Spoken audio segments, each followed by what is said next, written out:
Bismillahirrahmanirrahim. Assalamualaikum warahmatullahi wabarakatuh. Alhamdulillahirabbil alamin wassalatu wassalamu ala rasulillahi amma ba'du. Pemirsa, kita kembali lagi di kesempatan kali ini di Muslim Inspiratif bersama AIT Travel. Dan seperti biasa pemirsa, senantiasa kita akan mendatangkan ya orang-orang yang akan memberikan inspirasi bagi kita semua, berbagi cerita pengalamannya, baik itu pengalaman pribadi beliau dan pengalaman bagaimana rasanya hatinya ketika sampai di tanah suci. Dan di kesempatan kali ini ada narasumber kita ya, salah satu jamaah ya dan pengurus dari AIT Travel. Ada siapa? Langsung aja kita sapa, ada Pak Herman. Assalamualaikum Pak. Waalaikumsalam warahmatullahi Masya Allah, wabarakatuh. sehat ya? Alhamdulillah sehat. Alhamdulillah. Oke, Pak, kalau cerita umroh kita nih sebelum jauh kita cerita biografi singkat. Kalau umroh ini kalau boleh tahu sudah berapa kali sih Pak? Ya kalau mau dibilangkan nanti takutnya sombong, tapi insya Allah udah ini yang ke-15 ini. Yang ke-15, berarti terhitung juga 15. Terakhir kali umroh kapan? Terakhir kemarin bulan berapa kemarin ya, bawa rombongan juga. Bulan-bulan berapa tuh ya? 9 ya. Oh berarti baru-baru lah, sekitar 3 atau berapa bulan yang lalu. Gitu. Ada rencana mau berangkat lagi? Ini insya Allah ini mau berangkat nih. Ini berangkat nih? Masya Allah. Jam berapa nanti berangkat nih Pak? Jam 4 kurang. Jam 4 kurang. Ya. Berarti sebelum berangkat kesini lagi. Iya, ditarik tadi. Ditarik ya. Oke, mohon maaf ya sebelumnya, sebelum berangkat harus mampir lagi ke studio kita ini. Masya Allah. Oke, kita akan ngobrol ya sebelum lebih jauh berkaitan dengan travel, sedikit biografi perkenalan lah. Kalau asal dari? Asli Kisaran. Iya. Nah, ini banyak nih mungkin pemirsa ini yang nonton kita dari Kisaran nih, insya Allah nih ya. Masya Allah. Asli Kisaran. Lahir di Kisaran. Di kotanya? Enggak, di kampungnya. Oh, orang kampung juga. Orang kampung. Iya. Kalau Kisaran kan kalau kita bilang nanti kampungnya langsung nggak kenal. Nah, jadi harus disebut dulu Kisaran. Tapi di mana? Di pelosoknya. Pelosoknya. Kalau dulu memang mohon maafnya memang keturunan dari orang-orang yang bisa dikatakan orang yang sudah sukses kah, atau mungkin sebenarnya sekarang ini mulai dari nol? Ya bisa dibilang dari nol juga. Kok sekarang ya? Emang dulu orang tua profesi sebagai karyawan perkebunan. Perkebunan, ya. PTPN ya? PTPN, sekarang PTPN 3. Kalau dulu PTP 5. Jadi sudah jadi BUMN PTPN 3. Di situ dulu. Berarti termasuk orang-orang, kalau bahasa saya cakep lah. Iya, cakepbon. Cakepbon. Masya Allah. Berarti tinggal dulu di pondok ya? Iya, pondok ya, betul. Hafal kayaknya orang kebun juga. Tetangga banyak. Oh iya. Iya. Masya Allah. Tapi sering nyari kelatak di kebun. Iya, insya Allah. Ini kebunnya sawit atau karet? Campur, ada sawit, ada karet. Ya. Masya Allah. Berarti masa kecil ketika itu di situ. Iya, indah kali kok itu. Masya Allah. Karena waktu itu zaman kami belum ada listrik. Belum sempat. Waktu itu kami masih SD ya, anak. Itu listrik itu dijatah dari perkebunan. Hanya sore ke malam aja itu. Jadi kalau pagi nggak ada, kita pakai listrik. Masya Allah. Itu tahun berapa dulu? Wih, tahun 90-an itu. 90-an. 90-an. Berarti nggak ngerasain film mungkin rasain film kartun kan. Tapi itu nontonnya kita ngintip dari jendela. Kalau nggak kawannya di luar, tapi kok kawan masuk. Oh gitu. Itu nontonnya pakai baterai aki itu. Berarti sempat juga nonton dulu. Unyil gitu. Unyil ya. Masya Allah. Oke, tapi kan itu kan, mohon maaf nih, ini kan orang dalaman ini, perdalaman bisa dibilang kan.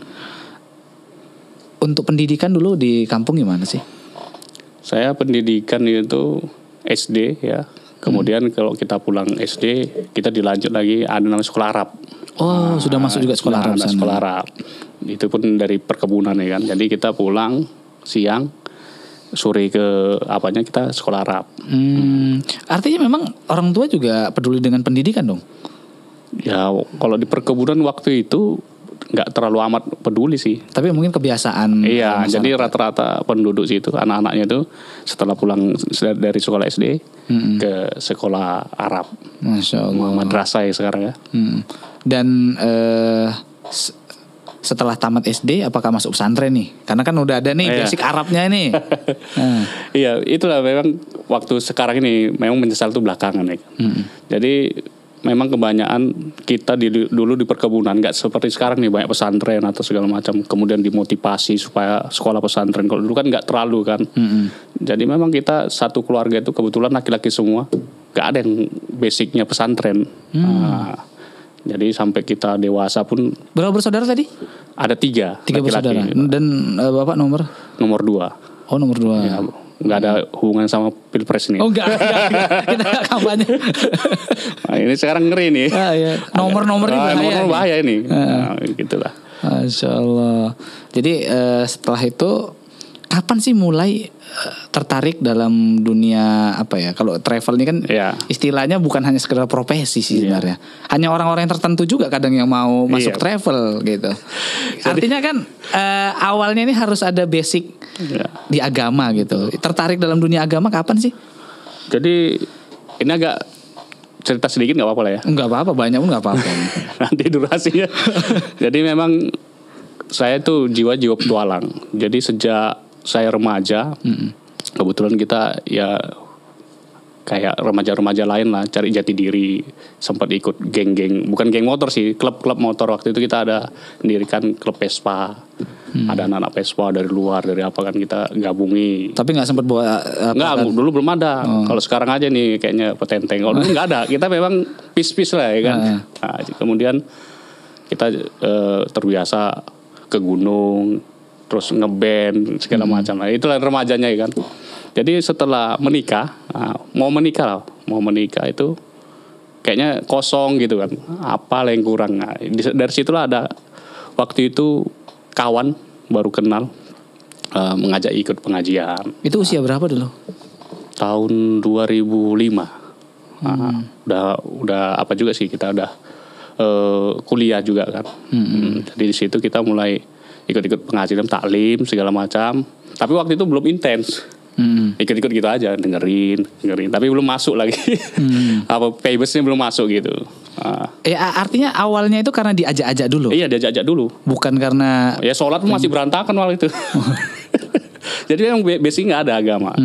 Jadi setelah mau menikah itu ada sampai nama beliau pun saya buat ke nama anak kan, karena ada jasa beliau lah. Mungkin dari beliau lah saya nerima hidayah lagi itulah ibaratnya kan, mengenal agama, taklim itu tadi. Nah dari situlah mulai kita dekat sama agama. Makanya saya juga di kisaran itu banyak berteman dari jemaah tabligh, dari As-Sunnah ya kan, dari kisaran mengaji, banyak malah kawan. Jadi ilmu itu ditransfer langsung dari orangnya, dari sumbernya. Dari situlah mulai untuk cari tahu agamanya lebih banyak. Jadi memang basic nggak ada agama. Maka tadi kan jangan panggil ustadz kan. Dari segitu ya mulainya tertarik agama. Tapi kan kalau orang pandang ini kan, mohon maaf nih, orang yang biasanya bergelut dalam dunia agama itu kehidupannya kayaknya gitunya enggak nyapa. Orang memikirkan gitu tuh. Bahkan ya kalau ada orang mau kuliah apa, jurusan agama, jadi apa kok? Nah, kan gitu terkadang. Nah, dulu sempat nggak terpikir kayak gitu? Memang itu tadi, memang dari keluarga pun nggak ada memotivasi untuk situ, makanya kita pun nggak ada biasa.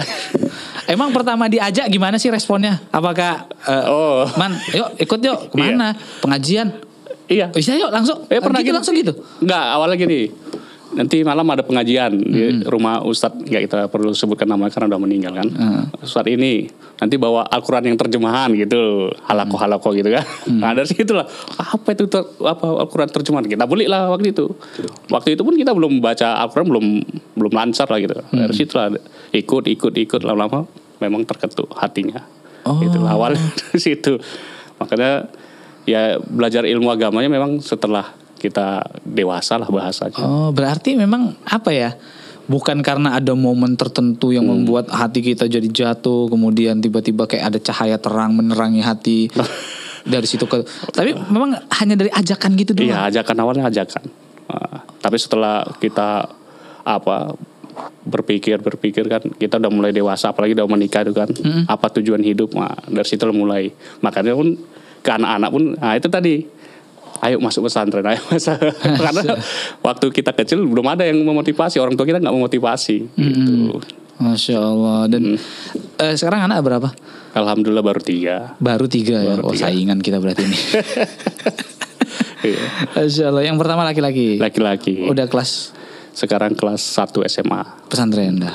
Awalnya pesantren. Nah, cuma berapa kali kita masukkan, kebetulan pesantren tempat teman kan di Medan. Ya bolak-balik mungkin belum di hatinya kan. Oh gitu. Resign sebentar, masuk ke SMA. Tapi nanti kalaupun tetap basic agama tetap kita apakan. Kita usahakan. Memang kita orang tua pasti akan yang terbaik lah untuk anaknya. Tapi rata-rata diarahkan ke agama sekarang. Agama semua. Iya. Masya Allah. Emang menurut Pak Herman sendiri sepenting apa sih ilmu agama ini ditanamkan dari kecil? Nah itu dia. Makanya tadi penyesalan terakhir. Jadi memang kalau kita kekinian ya, apalagi dengan media sosial yang luar biasa ya kan, yang kita share kebaikan itu sama yang keburukan itu lebih banyak keburukannya kan gitu. Makanya saya juga punya komunitas Jumat berbagi. Setiap hari Jumat kita memang berbagi sembako, berbagi ke duafa. Itu di Kisaran ada? Di Kisaran juga. Dan Pak Herman termasuk pengurus? Saya ketuanya. Masya Allah. Udah 7 tahun. Udah 7 tahun. Ya. Rutin? Saya tetap setiap Jumat. Kita setiap Jumat bagi sembako ke duafa, bagi makanan gratis. Dan itu ya itu tadi kan, karena kita termotivasi apa tujuan hidup kita. Hanya kalau kita hanya hidup makan kita untuk sendiri udah lewat dan gitu. Tapi kalau bisa kita hidup ini bermanfaat. Makanya kita buat komunitas itu 7 tahun berjalan, alhamdulillah donaturnya malah bertambah. Masya Allah. Ya, karena kita share itu tadi, makanya kita untuk mengalahkan yang share-sharean yang kurang yang negatif itu, kita share kebaikan. Nah itulah cara kita berdakwah, karena memang tadi kan basicnya nggak basic agama, caranya begitulah. Biasanya sistemnya gimana sih kalau boleh tahu nih? Ya. Nah ini kan katanya Jumat berbagi. Apakah ini kita mau misalkan bagi sembako? Berapa rumah tiap pekannya, dan isi sembakonya apa aja kalau boleh tahu? Jadi kalau kita setiap Jumatnya, awalnya dulu kita cuma berbagi makanan gratis. Tapi karena banyak masukan, kemudian donatur kita pun alhamdulillah bertambah, kita mulai ada pemberdayaan ekonomi, kemudian itu berbagi sembako. Jadi setiap Jumat yang pastinya itu kita berbagi sembako itu sekitar, kalau diuangkan itu 2 juta. Untuk 15 orang penerima. Banyak juga berarti. Kemudian kemarin kami juga pernah buat pemberdayaan ekonomi. Ya namanya orang awam ini kan, begitu dikasih modal gratis lupa balikkan. Maksudnya kami kan untuk ekonomi bergulir kan, setelah beliau naik kita pindahkan ke yang lain. Ternyata banyak nggak balik. Nah itu kita tutup. Jadi sekarang ini kita lebih fokus untuk itulah berbagi sembako. Kemudian ada juga untuk pendidikan, misalnya ada anak-anak sekolah yang mau putus sekolah, yang nggak sanggup bayar ruang sekolah, kita talangi. Banyak lagi kegiatan-kegiatan yang lain. Masya Allah. Berarti kegiatan-kegiatan gitu ya? Iya. Dan rutin tiap pekan? Iya, insya Allah setiap Jumat. Setiap Jumat. Masya Allah. Mohon maaf nih, kalau komunitas biasanya itu kan nggak ada gajinya. Iya betul. Kok mau gitu loh? Nah itu tadi balik lagi. Memang kita berpikirnya ya kita kembali ke belakang lah. Ya mungkin dulu kan sholatnya bolong-bolong. Jadi saya sama kawan-kawan pun ada juga yang sama juga latar belakangnya kan. Kita ini belum tentu sholat kita diterima, puasa kita diterima. Paling nggak inilah perbuatan kebaikan kita ini ya mudah-mudahan diterima Allah kan. Nah, dari situ juga kita bisa ringan lah untuk nanti dihisap kan gitu. Jadi adalah bermanfaat kita sama masyarakat. Dari situlah mulai. Tapi awal-awalnya itu gimana? Ini kan nggak ada modal nih. Panjang lagi sudah. Jadi memang betul. Awalnya dulu kita ada 4 orang yang untuk awalnya sih kita kumpul-kumpul gitu aja lah. Kayak mana kita bisa ngasih makan. Nah, waktu itu target kita untuk abang-abang penarik beca makan gratis. Waktu itu ada terkumpul lah 1 kali Jumat itu 20 bungkus. Tapi karena kita share di medsos, banyak antusias orang yang ingin berpartisipasi, lama-kelamaan makin besar. Dan sampai sekarang 7 tahun. Makanya kalau dia di total selama 7 tahun itu, dana yang sudah kami salurkan itu ada sekitar 2 miliar ada. Masya Allah. Padahal kecil-kecil. Ditulis berarti ya apa? Iya, ada kita laporan untuk ke donatur, kita setiap tahun kita laporkan.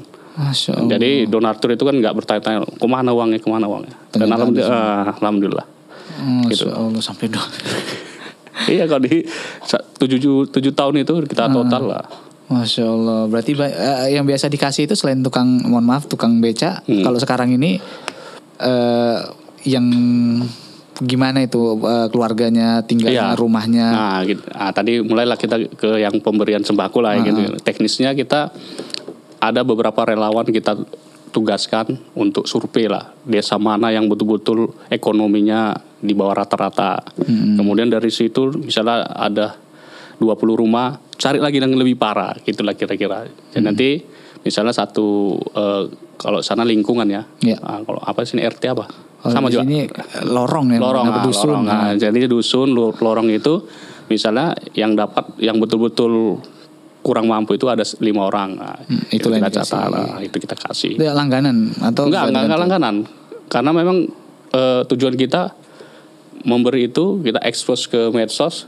Jadi malah kita tujuannya supaya minimal tetangganya tahu kan, itu kan harusnya kan tugas tetangganya itu. Menolong tetangga yang kurang mampu. Ada juga ada efeknya waktu itu pernah tetangganya komen, "Loh ini kan tetanggaku." Jadi ada juga relawan, "Ya ini tugas ibu lah ini." Ya, jadi untuk itu kalau kita duri ke situ ya nanti nggak menyebar kan gitu. Betul. Jadi kisaran itu sentralnya Asahan umumnya lah. Kabupaten Asahan hampir semua udah kita masuki. Masya Allah. Dan untuk gabung ke travel itu ada cerita menarik juga. Ya. Nah, itu mulainya dari tahun berapa kalau boleh tahu? Itu tuh. Jadi kita saya citrakan tadi awalnya saya pernah bergabung dan merintis travel. Sekarang udah besar di Asahan. Sampai kita mulai 2011, saya resign 2019 waktu awal Covid kemarin. Berarti dari 2011 sudah bergabung dalam dunia travelan. Oke, kalau boleh tahu dulu kenapa berminat mau gabung ke situ? Apakah ada misi visinya atau bagaimana? Tapi kita tahan dulu, kita harus rehat dulu. Nah, pemirsa dimanapun Anda berada ya jangan kemana-mana karena setelah yang berikut ini kita akan kembali lagi.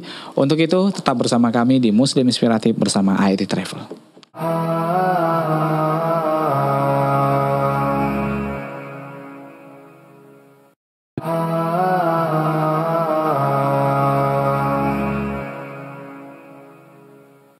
Ya, alhamdulillah pemirsa, kita kembali lagi di kesempatan kali ini masih di Muslim Inspiratif bersama AIT Travel, dan kali ini masih kita ngobrol bersama Pak Herman, ya orang luar biasa nih pengalaman ceritanya. Waduh, perjuangan dalam dunia sosialnya luar biasa. Kita balik lagi nih. Tadi kita udah cerita sosialnya, tapi nanti kita tahan lagi. Kita mau balik ke cerita travel. Tadi udah sempat terputus nih cerita travel kita. Gabung ke travel itu apakah memang kala itu memang gak ada kerjaan atau ada ajakan yang membuat tergiur atau ada cerita menarik nggak di situ? Iya. Jadi kita balik lagi tadi, saya pernah bergabung di travel dan ikut mendirikannya, merintisnya sampai 2019 ya kan. Saya resign, kemudian buka usaha itu tadi ayam guling beserta makanan khas Arab. Di situ saya sebenarnya udah nyaman nih, udah nggak mau ikut-ikut lagi dunia pertravelan lah kan gitu. Jadi kebetulan waktu itu kepala cabangnya Ibu Maya, kepala cabang yang ini Asahan. Beliau dulu pernah umroh bareng saya yang bawa rombongannya melalui travel saya itu. Jadi setelah nggak sudah lama lah nggak ketemu, tiba-tiba telepon nih, "Bang, ada nggak abang kenalan mutoib yang bisa bawa jamaah umroh?" katanya. Maksudnya Bu, ya bawa jamaah ke Saudi, bawakan ini rombongan. Berapa orang? Waktu itu nggak salah ada 80 orang lah gitu. Wow, banyak. Iya, 80 orang. Jadi ada beberapa ustadz dan saya salah satu yang ditunjuk juga kan gitu untuk mendampingi. Jadi bilang lah, "Oh berarti Anda berbicara dengan orang yang tepat." Tapi saya nggak mau terikat ya Bu ya. Saya hanya bawa aja. Nggak apa-apa Bang, bawa aja. Nah, itulah awalnya. Nah, nggak berapa lama, sorenya setelah siangnya telepon, sorenya datang ke warung. Mana paspor? Nggak tahu kacap tadi. Masih ada paspornya dulu? Udah berganti loh. Jadi diminta paspor langsung, udah berangkat Bang. Loh, aku tadi kecek-kecek loh Bu. Enggak, ini betulan ini. Nah, itu dari situ awal mulanya gabung di iTravel. Dan sampai sekarang. Nah. Oke, kita kalau cerita pengalaman sampai ke Tanah Suci. Awal sampai ke Tanah Suci dulu, itu perasaannya gimana sih? Wah, gimana ya? Selama ini kan kita cuma di TV kan, nengok-nengok di medsos. Apaan lah bisa ke sini kan gitu. Kalau tiba-tiba waktu itu di travel yang lama kan, dapat tugas juga sama kan. Karena waktu itu banyak jamaah yang berangkat, jadi ada beberapa ustadz yang nggak bisa berangkat. Dari situ awalnya kita paham masalah untuk membawa jamaah ke Saudi kan. Nah itu kita ditugaskan. Nah, dari situ sering diberangkatkan. Makanya setelah present diajak bareng iTravel, kita pun paham kan gitu. Walaupun sebenarnya kalau bahasa Arab pun Arab maklum juga. Tapi karena pengalaman itu kan, jadi kita paham ya, mulai kita ke imigrasi, keluar dari imigrasi, kemudian untuk hubungan sama muasasa dan segala macam. Jadi dari situlah memandangnya mungkin Bu kepala cabang ini telepon. Oke, jadi ketika awal dulu ditunjuk untuk berangkat, itu gimana? Apakah merasa, waduh ini cita-cita ini atau? Ya memang. Waktu itu kan, tadi kan di awal kan bilang kan, udah males lah berhubungan sama dunia travel kan. Kita mau fokus ke usaha yang baru yang kita rintis ini kan. Tapi begitu ada panggilan itu lagi, ya ibaratnya kalau orang berperang tuh, panggilan jihadnya muncul lagi kan. Wah enak juga lagi kan gitu. Jadi terakhir, ya kita sampaikan ke Bu Kepala Cabang kan. Bu, saya nggak mau berangkat gini aja. Insya Allah nanti kalau ada jamaah yang mendaftar melalui saya rekom ke iTravel dan sampai sekarang, alhamdulillah. Nggak bosen bolak-balik ke sana itu? Kalau kita bilang bosen, mungkin kalau ada orang hari ini suruh berangkat lagi mungkin mau. Karena memang pibesnya kan suasananya beda kan. Apa tuh yang membuat kira-kira beda dengan, ya mohon maafnya nih, jalan-jalan kita misalkan kemana ya? Ke masjid-masjid yang bersejarah lah misalkan ke Banda Aceh atau jalan-jalan ke mana gitu, ke Lombok dan lain sebagainya, kan sama-sama jalan-jalan tuh. Nah kalau sampai sana emang bedanya apa sih? Ya pertama tadi kan suasananya itu bisa kalau ibarat kita HP yang udah lowbat itu dicharger lagi, dicas lagi kan, supaya apa lagi. Kemudian ya kita kan ke sana langsung ke sumbernya. Kemudian kita memang sebenarnya banyak yang mau kita datangi baik di Mekah dan Madinah. Jadi dalam rangka kita bawa jamaah, dari situlah kita bisa cicil. Ini aku kemarin belum. Nah, ini misi yang ini berangkat mau coba naik Gua Nur Gua Hiro ya kan, di Gunung Nur, Jabal Nur kan. Gitu. Itulah misinya kan, yang kemarin kita belum sempat. Jadi kita mau napak tilas lah perjuangan Rasul waktu mulai dari Mekah Madinah. Jadi memang untuk kita belajar untuk diri kita sendiri juga sih. Sejarah-sejarah itu yang buat kita kok bolak-balik ke sana. Kalau yang di lain-lain kan nggak terlalu gitu kan. Untuk sejarahnya kemudian kurang lah. Kalau di Mekah Madinah kan langsung kita sumbernya. Oke. Jadi selain Masjidil Haram dan Masjid Nabawi, tempat favorit ketika umroh itu di mana sih kalau boleh tahu? Yang mungkin sampai sekarang nih masih, ya Allah, kayaknya enak di situ, rindu di situ gitu. Kalau yang paling favorit itu memang Raudhah. Kalau di Madinah Raudhah. Tapi peraturan terbaru sekarang cuma sekali setahun. Ini baru keluar dari kerajaan kan. Kalau dulu kan kita bisa berulang kali. Mungkin kan untuk menertibkan kan, karena terlalu banyak kali antriannya, apalagi mau Ramadan. Ya tempat favorit paling utama itu di Raudhah. Kemudian ada satu tempat di situ di seputaran Masjid Nabawi itu ada Masjid Gomama, ada pelatarannya. Kemudian ada jalan lempeng aja sekitar 3 kilo itu tembus ke Kuba. Nah itu kalau kita jalan sore, kalau musim panas mungkin nggak kuat kita. Tapi kalau musim dingin gini enak ya. jalan sore ke sana.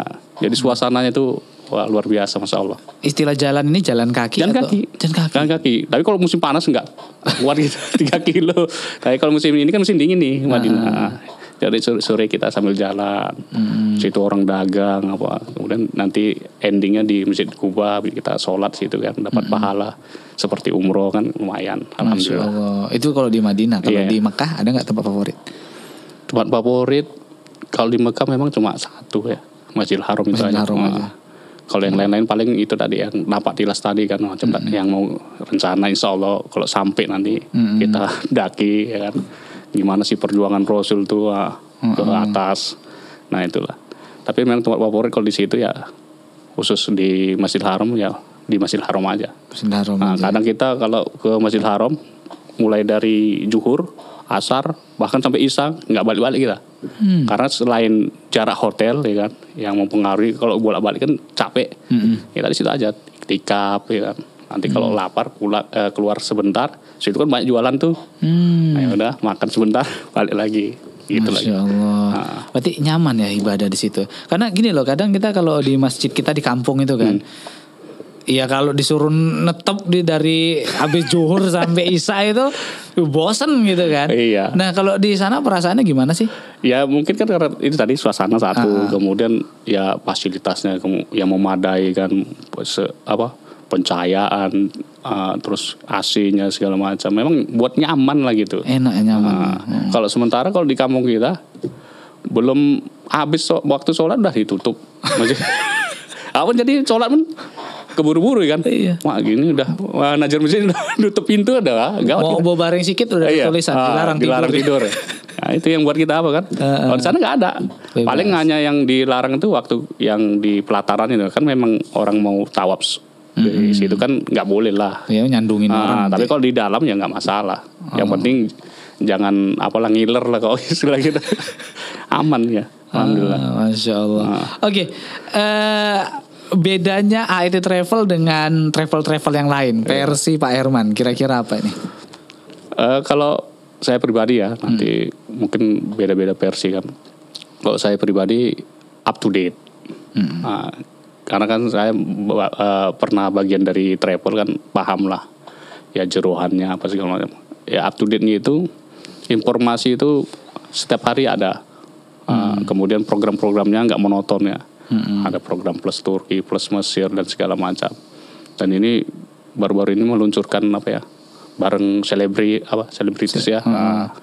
Jadi memang itu yang pertama. Yang kedua petugas kita di Saudi ya, ini bukan memuji karena awak di dalamnya bukan nanti.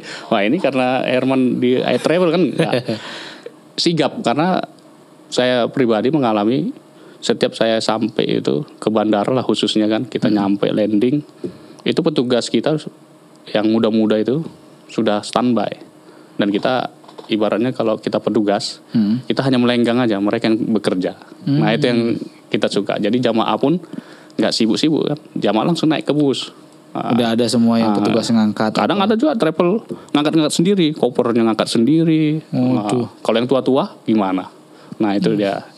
Yang ketiga ya harga lah kompetitif ya. Jadi ya banyak varian harganya, ada yang murah, lebih murah ya kan. Ada pertengahan, ada VIP.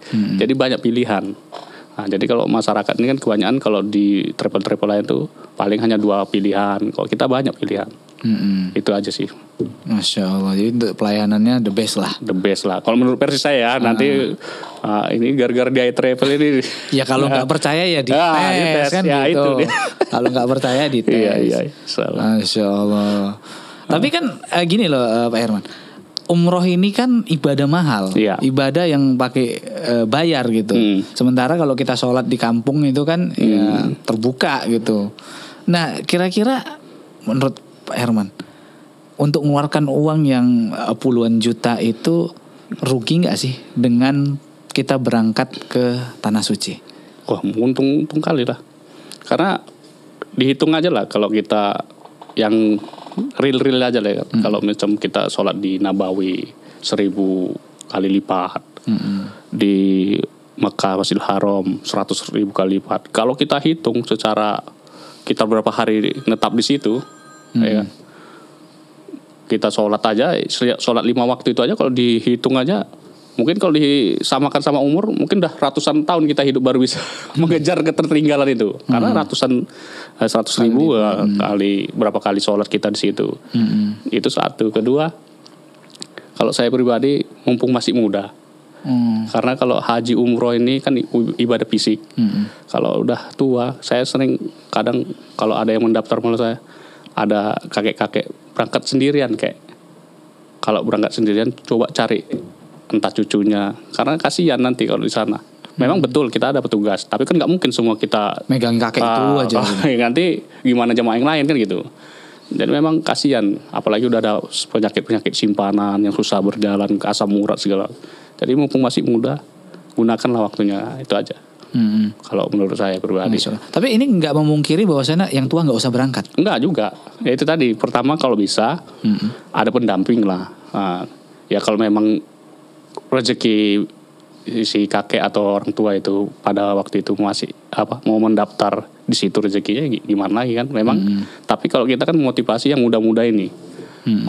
Daripada pergi ke Eropa ya kan. Kan kita lebih bagus umroh. Dan itu kalau secara hitungan materinya lebih murah sebenarnya umroh daripada kita ke Eropa. Oh gitu ya, Masya Allah. Dan kepuasannya juga. Iya, kepuasan, dapat pahala lagi. Selain dari kepuasan tersendiri, pahalanya ada. Iya, pahalanya. Dan tempat-tempat spot untuk kunjungannya nggak hanya Masjidil Haram dan Masjid Nabawi aja. Karena di sana banyak tempat-tempat lain. Itu tadi yang saya sampaikan tadi, banyak yang mau didatangi baik di Mekah, Madinah. Makanya saya mohon maaf nih Pak Herman sudah 15 kali berangkat tapi masih ada tempat yang belum dikunjungi kan gitu. Iya. Berarti banyak kan? Iya, karena kita petugas, gak bisa ninggalin jamaah. Jadi waktu-waktu luang itulah kita gunakan. Misalnya lagi ini kan jamaah ada ibadah bebas sendirian ke masjid. Situlah waktu kita kemana nih yang belum pernah kita kunjungi gitu. Masya Allah. Oke, kita tahan dulu ya. Setelah ini nanti kita akan coba ngobrol berkaitan dengan wisata kuliner ya, baik yang ada di Mekah dan Madinah dan juga yang ada di kisaran ya. Oke, nah pemirsa dimanapun Anda berada jangan kemana-mana karena setelah yang berikut ini kita akan ngobrol lagi bareng Pak Herman. Untuk itu tetap bersama kami di Muslim Inspiratif bersama IT Travel.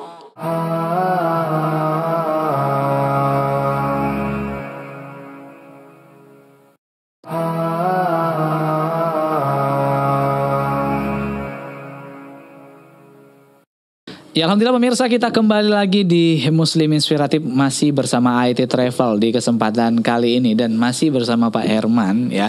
Dan tadi kita sudah ngobrol berkaitan masa kecil beliau ya, kemudian bagaimana latar belakang beliau sampai kecemplung ke dalam dunia pertravelan dan juga tadi kita ngobrol bagaimana pengalaman beliau berangkat umroh terkhusus bersama IT Travel ya, dan motivasi beliau. Dan kali ini kita akan ngobrol berkaitan masalah kuliner, yaitu yang menjadi profesi dari Pak Herman. Ya, Masya Allah.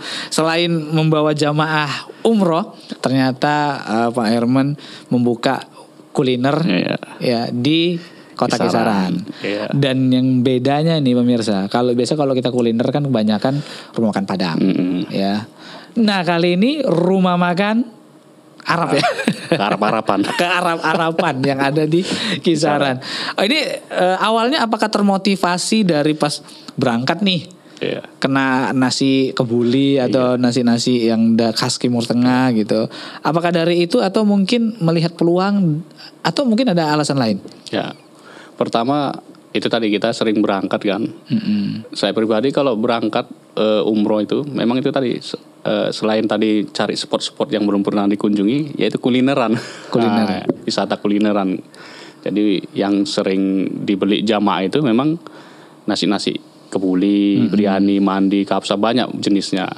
Jadi karena kita berbau travel juga kan, di Kisaran ini orang jamaah umroh haji ini kalau sudah pulang kan ada juga kadang nyeletuk, kayak mana ya makan kayak gitu lagi, tapi nggak perlu ke Arab kan gitu, sering gitu. Nah, jadi inilah, padahal kita nggak pernah masak, nggak pandai masak. Iya, jadi belajarnya sama kawan awalnya. Jadi terutama ayam guling kan, sana memang banyak tuh ayam guling, versinya masing-masing lah.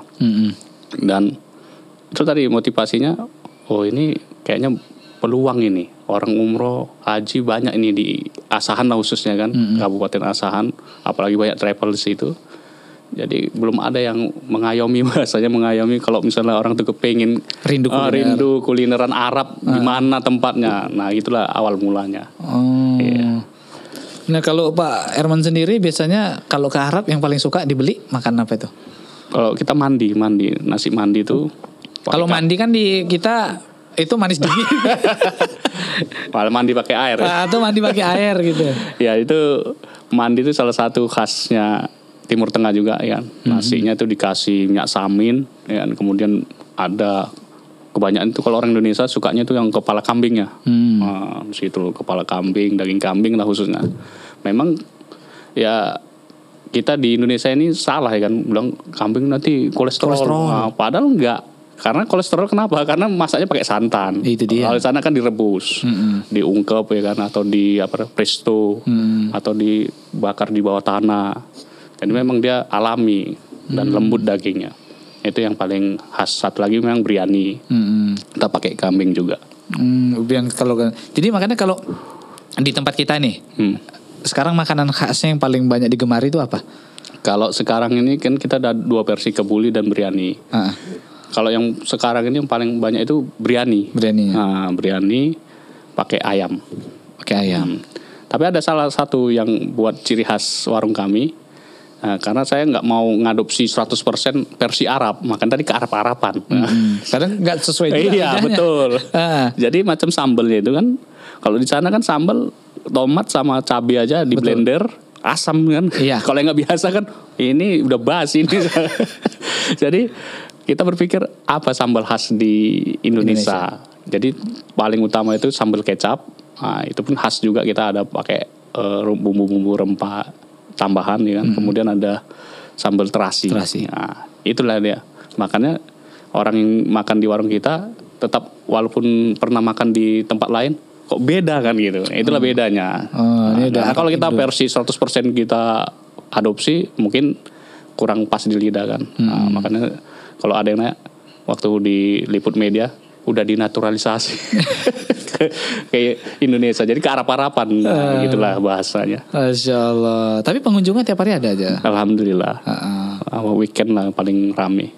Masya Allah. Dan berarti belajarnya itu bukan kursus datang ke Arab belajar masak, enggak? Di sini ya. Ada kawan kemarin, orang travel juga, waktu itu sempat buka usaha itu sama, belajar sama itu. Beliau. Berarti ini purso dan juga kesempatan buat para pemirsa nih yang di kotanya nih belum ada rumah makan yang kayak gitu. Iya. Boleh lah dicontoh lah ya. Insya Allah. Masya Allah. Atau ada rencana buka cabang? Ya mudah-mudahan insya Allah nanti dalam waktu dekat ya kan, kalau ada uangnya. Amin. Tapi waktu itu ini ada sedikit cerita apanya kan. Kebetulan waktu itu ada kawan-kawan media kan, ya dari televisi juga swasta. Kita diliput nih. Waktu itu awal-awal kita buka, untuk ayamnya aja itu ada 100 ekor sampai 150 ekor. Lagi baru booming ini. Jadi karena booming, banyaklah yang lain meniru. Penyakit Indonesia. Iya. Nah, tapi alhamdulillah dari sekian banyak yang mengikuti, kita tetap eksis. Yang lainnya udah mulai redup, ada yang tutup. Karena memang mereka mungkin nengok, gampang ya ayam diguling-guling aja jadi kan. Padahal bumbu khususnya kan beda. Bumbu Arab ini sama bumbu Indonesia kan beda rempahnya. Gitu. Jadi memang orang yang khasnya kalau taunya yang untuk masakan Arab itu ya di warungnya si Herman kan. AGB, ayam guling barokah kan. Masya Allah. Oke, jadi alamat boleh sebut nih, mumpung bisa dipromosi ini. Iya. Jadi kalau Bapak Ibu ya kalau dari Medan, dari Rantau Prapat, dari mana aja, kebetulan kita dekat dengan jalan lintas ya. Nanti masuk aja dari kantor Bupati, Jalan Cokro, pas di depan kantor Telkom. Telkom Kisaran sebelah Bank BNI. Kalau di Google Map Udah tahu. ayam giling barokah langsung dapat. Masya Allah, berarti wajib nih buat teman-teman yang lewat Kisaran ini, jangan lupa nih untuk mampir. Antum kalau Kisaran mampir. Insya Allah. Free, aneh kasih free. Oke, Insya Allah. tolong di-cut yang ini ya. Udah jadi bukti nih besok kita ke sana nih. Iya, Insya Allah. Masya Allah. Kita khidmat nanti. Alhamdulillah, luar biasa. Itu tadi salah satu usaha kuliner ya, luar biasa dan lumayan juga. Semoga aja nanti bisa buka cabang terus ya, nggak hanya di Kisaran. Yang pengen ngerasain itu bisa buka di Medan dan lain sebagainya. Kita tunggu. Iya, amin. Amin. Dan menu-menunya pun insya Allah nanti kita tambah terus. Ya, pokoknya bernuansa dengan harapan. Kita pernah nengok restoran Ustaz Khalid Basalamah. Beliau kan udah canggih itu kan. Itu impian kita kayak gitu juga. Ya, kita buat lebih besar insya Allah. Amin. Oke, kita balik lagi lah ke sosial tadi. Mungkin ini waktu kita tinggal sedikit lagi. Inilah motivasi lah mungkin ya buat para teman-teman pemirsa kita agar peduli juga sama sesama kita. Ya sosial kita juga banyak di keluarga kita atau mungkin tetangga kita, sekeliling kita itu yang pada dasarnya mereka adalah orang-orang yang butuh. Terkadang mereka malu untuk meminta-minta. Iya, betul. Nah, kira-kira saling menasihati dalam kebenaran, saling menasihati dalam kesabaran nih. Silakan Pak Herman untuk bisa saling minimal untuk nasihati diri sendiri lah. Ya, jadi Rasul pernah bersabda lah ya, yang paling utama itu kan memang tetangga yang kita bantu. Jadi kalau memang kita masih levelnya masih belum bisa meluas, ya minimal tetangga. Saya sering sama istri saya, kalau ada anaknya nangis depan kan, Mi juga tengok itu Mi, itu anaknya udah makan belum gitu lah kira-kira. Jadi pernah kebetulan ngontrak di depan rumah kami. Tiap hari anaknya nangis ya. Ternyata memang makannya Indomie. Jadi alhamdulillah ya sekali kita bawa anaknya itu, mamanya tinggal lah pula kan. Kita bawa ke restoran kan, makannya lah. Dari situ obatin memang jarang makan. Jadi memang sebenarnya kalau kita mau berbuat baik itu nggak perlu jauh-jauh dulu. Pertama keluarga, ya kan, tetangga.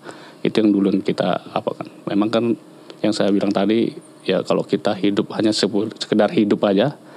Ya dibilang sama Bu Hamka, monyet pun hidup. Hidup. Makanya kita gimana hidup kita ini bermanfaat, karena sebaik-baiknya manusia itu adalah manusia yang bermanfaat. Masya Allah, luar biasa. Oke, terakhir, kenapa kita harus pergi umroh bersama AIT Travel? Silakan. Iya. Pertama, kalau khususnya dari Kisaran, ustadznya muda-muda. Itu satu. Kedua, ya fasilitasnya insya Allah sesuai dengan paketnya. Ya, nggak ada biaya-biaya yang biaya hantu, biaya yang tersembunyi kalau sekarang ini. Kemudian yang ketiga, ya kepastian keberangkatan. Nah, ada juga kemarin. Ini off the record boleh nggak? Nggak apa-apa. Nggak apa. Ada wakil bupati kita berangkat melalui Travel Medan, nggak jadi berangkat. Jadi sebesar pejabat aja bisa kena tokoh bahasa kita kan. Apalagi orang-orang kecil. Makanya kita selalu kampanyekan 5 pasti. Yang penting pasti tiketnya, pasti hotelnya, pasti visanya. Ini 3 yang paling penting. Kalau ini belum ada, pasti nggak berangkat. Itu yang kalau dari iTravel kita tetap kampanyekan 5 pasti. Bisa kita ulangi lagi? 5 pasti. 5 pasti. Pertama, pasti travelnya berizin. Kedua, pasti berangkatnya. Ketiga, pasti tiketnya. Keempat, pasti visanya. Dan kelima, pasti hotelnya. Jadi kalau sudah 5 komponen ini terpenuhi, insya Allah pasti berangkat. Tapi kalau dari kelima ini ada yang kurang, pasti nggak berangkat. Oke, terima kasih buat Pak Herman ya udah bergabung di kesempatan kali ini sebelum keberangkatan menuju ke Tanah Suci. Semoga saja nanti setelah sampai Tanah Suci ya bisa melaksanakan ibadah umroh dan membimbing para jamaah-jamaah yang lainnya juga ya supaya bisa menjadi seorang umroh yang mabrur. Amin. Amin. Taib. Nah pemirsa dimanapun Anda berada, sampai di sini perjumpaan kita ya, sampai jumpa di episode berikutnya. Berdoalah kalian agar bisa sampai ke Tanah Suci ya, karena sesungguhnya banyak faedah-faedah, keutamaan-keutamaan, pahala yang berlipat ganda yang menanti antum semua di tanah suci ya. Untuk itu nabung dari sekarang, berdoa semoga Allah mudahkan langkah kita menuju ke tanah suci. Kita tutup dengan subhanaka Allahumma bihamdika asyhadu an la ilaha illa anta astaghfiruka wa atubu ilaik. Wassalamualaikum warahmatullahi wabarakatuh. Waalaikumsalam. Oke, sekarang